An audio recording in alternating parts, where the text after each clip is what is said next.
She stood on his property, head held high and a condescending smile on her face. "Your fence violates the standards," she said coldly. "We took care of it." Workers dismantled his fence right before his eyes, leaving his family exposed and humiliated. For Nancy Roberts, the HOA president, it was just another day of wielding unchecked power. "If you don't like it," she added with a shrug, "take it to court." But there was one thing she didn't know. Jonathan wasn't the kind of man to back down. Hidden documents, testimonies from neighbors, and one unexpected key witness would change everything. When the truth came to light, the consequences were nothing short of shocking for Nancy and the entire system she controlled. Now, let's start from the beginning. Jonathan Harper loved his mornings. The soft rays of the sun streaming through the curtains, the gentle hum of his coffee machine, and the faint laughter of his young daughter playing with their golden retriever in the backyard. These moments were the essence of his new life.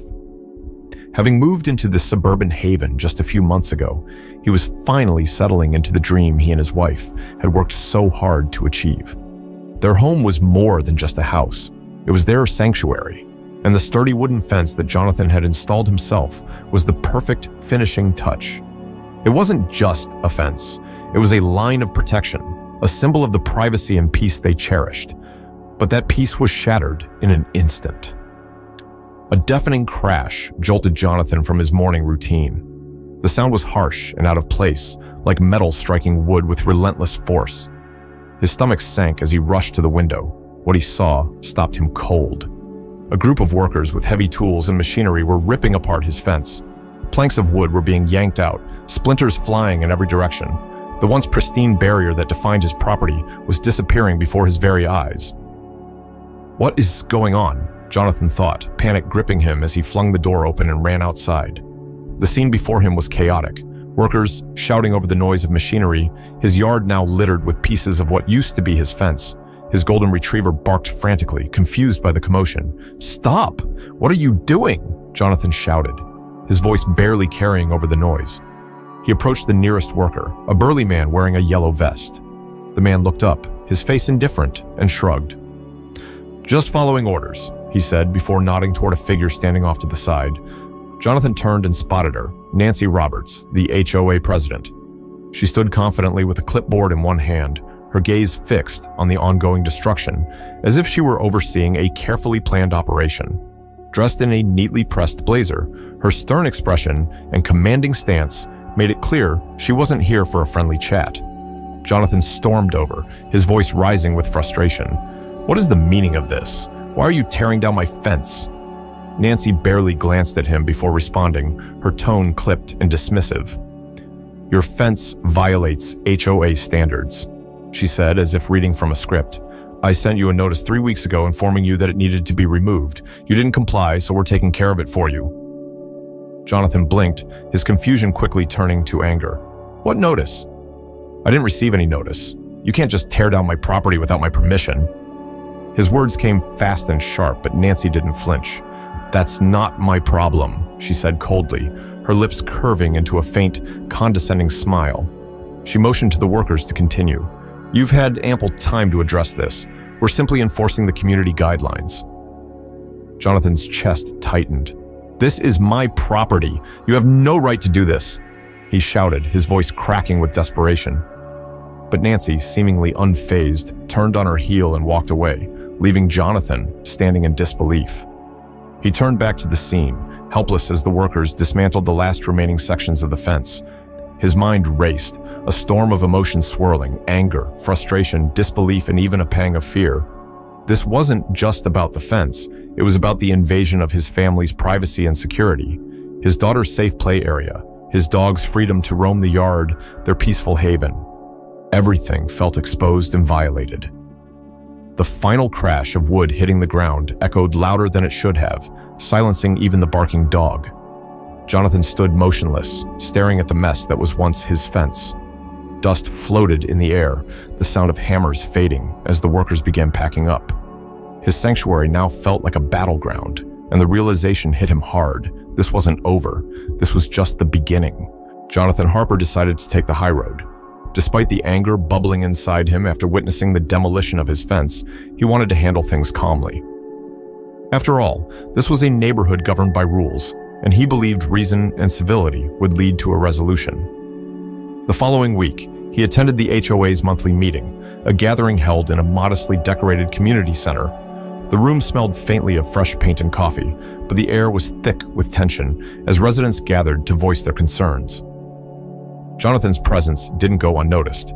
Nancy Roberts, the HOA president, sat at the head of the room, her sharp features framed by an impeccable bob haircut. Her clipboard rested in front of her like a shield, her gaze scanning the room with practiced authority. Jonathan waited patiently for his turn to speak, his palms damp as he clutched his notes. When his name was called, he stood, the room quieting as he stepped forward. "I'd like to address the demolition of my fence," he began, his voice steady but tinged with frustration. "It was taken down without my consent, and I never received any notification about a violation." Nancy leaned back in her chair, her lips curling into a faint smile. She adjusted her glasses and spoke in a tone that was as dismissive as it was patronizing. "Mr. Harper, your fence was in clear violation of HOA standards. It didn't meet the height or design requirements, and frankly, it disrupted the aesthetic harmony of our community." Her words hung in the air like a gavel striking down judgment. Jonathan clenched his fists at his sides, taking a deep breath to keep his composure. "With all due respect," he said firmly, "my fence complies with the guidelines outlined in the HOA regulations. I double-checked everything before building it, and if there were issues, I should have been properly informed." Nancy's smile widened, but it lacked warmth. She reached into her folder and produced a document, holding it up for the room to see. "You were informed, Mr. Harper. This signed acknowledgement shows that you agreed to remove the fence." She slid the paper across the table toward him. Jonathan stared at the document, his heart sinking. His name and signature were scrawled at the bottom, but something about it felt off. The handwriting looked close to his, but not quite right. A chill ran down his spine as he realized what this meant. "This is a forgery," he said, his voice rising slightly. "I never signed this." Nancy's expression remained unchanged. "If you have an issue with the procedure, I suggest you take it up with the court," she said coolly. "We're simply enforcing the community's standards." The room buzzed with whispers, and Jonathan felt the weight of dozens of eyes on him. He scanned the faces of his neighbors, looking for signs of support, but most of them avoided his gaze. Feeling cornered, he nodded curtly and sat down, his mind racing with questions. How could this have happened? Who would forge his signature, and why? Over the following days, Jonathan began digging deeper. He spoke to a few neighbors, hoping to find someone who had faced similar issues. What he uncovered was a pattern of manipulation and overreach. Nancy had been using her position to target homeowners who didn't align with her vision of the community. One neighbor shared a story about being fined for a flower bed that was deemed too vibrant, while another described having a shed removed without notice. Jonathan's frustration grew as he pieced together the extent of Nancy's actions. She wasn't just enforcing rules, she was wielding them as a weapon to control and intimidate. Armed with this knowledge, Jonathan realized he couldn't fight this battle alone. He needed allies, and he needed evidence. This wasn't just about his fence anymore.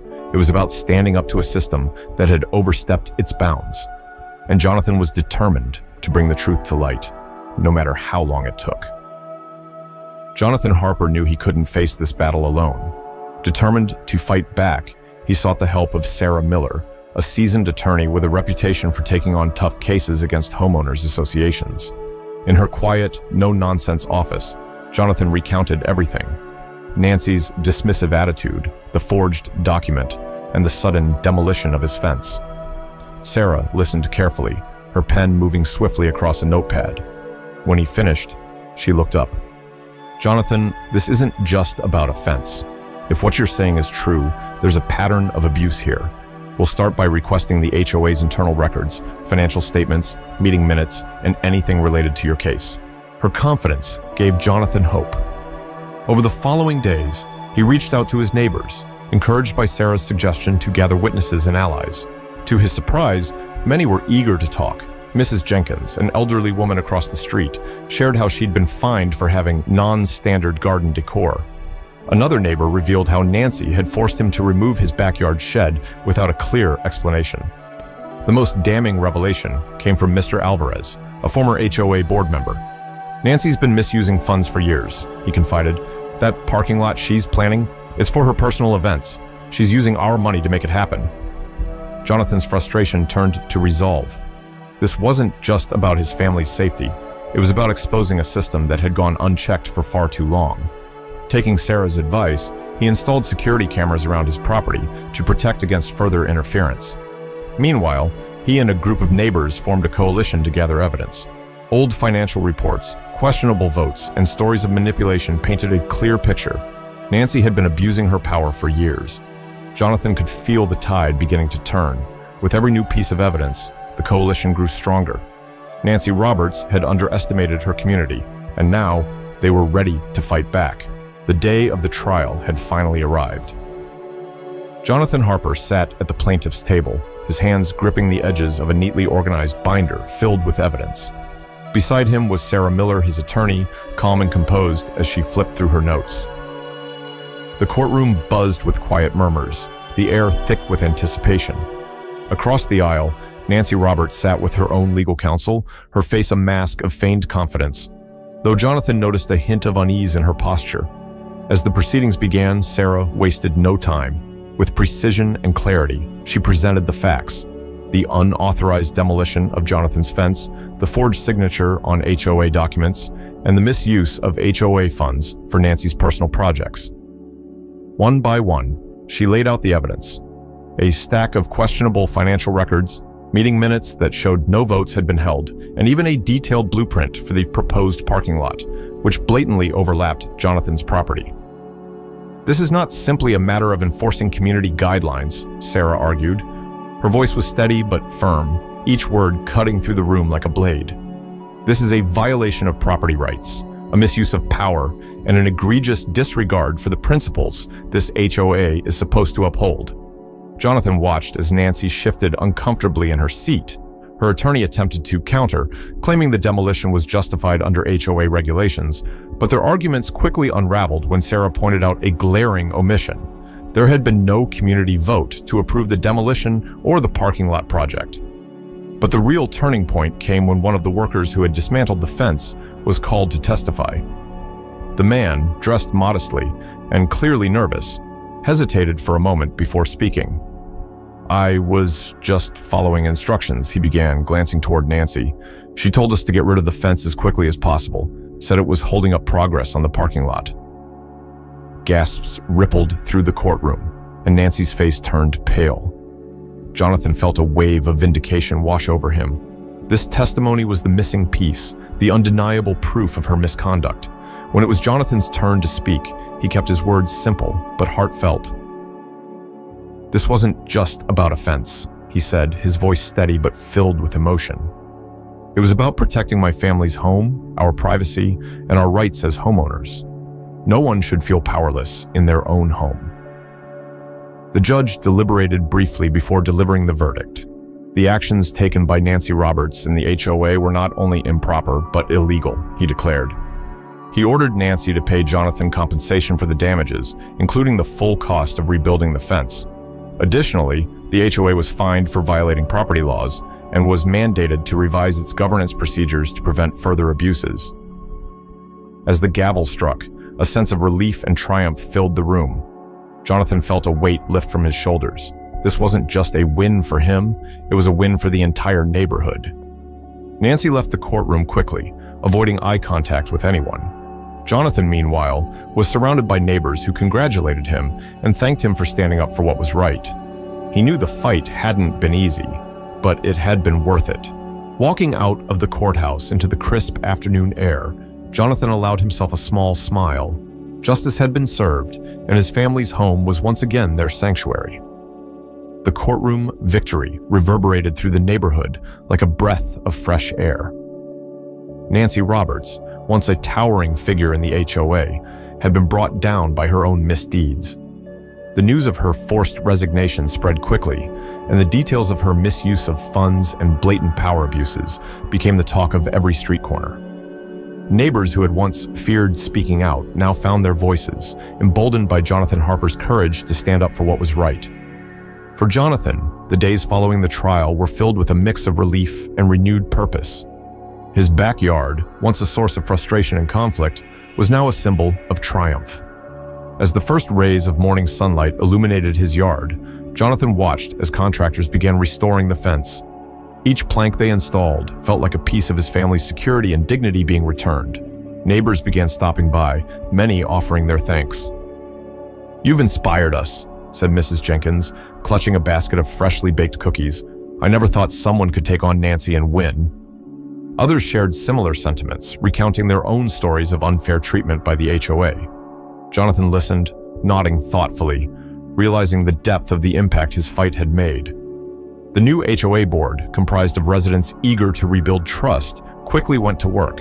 They revised the association's bylaws, implementing stricter oversight measures and ensuring that no future leader could wield unchecked power. Community meetings became forums for collaboration rather than conflict, and for the first time in years, residents felt like their voices mattered. Jonathan's story didn't just stay within the confines of the neighborhood. Local news outlets picked up on the case, framing it as a powerful example of standing up to injustice. Sitting in his living room, Jonathan gave a heartfelt interview to a reporter from the local station. The camera captured his sincerity as he spoke. "This wasn't just about a fence," he said, his tone resolute. "It was about showing that no one, absolutely no one, is above the law, not even the HOA president." The story resonated with viewers across the area. Comments poured in, praising Jonathan's perseverance and the positive change his actions had sparked. "He's a hero," one viewer wrote, "proof that ordinary people can make a difference." For Jonathan, though, the greatest reward wasn't the recognition. It was the peace that returned to his home. On a quiet Saturday morning, he sat in his backyard with his wife and daughter. The golden retriever bounded happily along the newly rebuilt fence, barking joyfully at birds that dared to perch too close. The once tumultuous space was now filled with laughter and light. Looking at his family, Jonathan felt a deep sense of fulfillment. He had fought not just for his property, but for his family's safety and the integrity of his community. And he had won. The challenges he faced had seemed insurmountable at times, but now they were a distant memory, replaced by hope and renewal. As his daughter ran to show him a flower she had picked, Jonathan smiled and looked out over his yard. The fight had been worth it, and as he had told the reporter, no one, not even the most powerful among them, was above the law.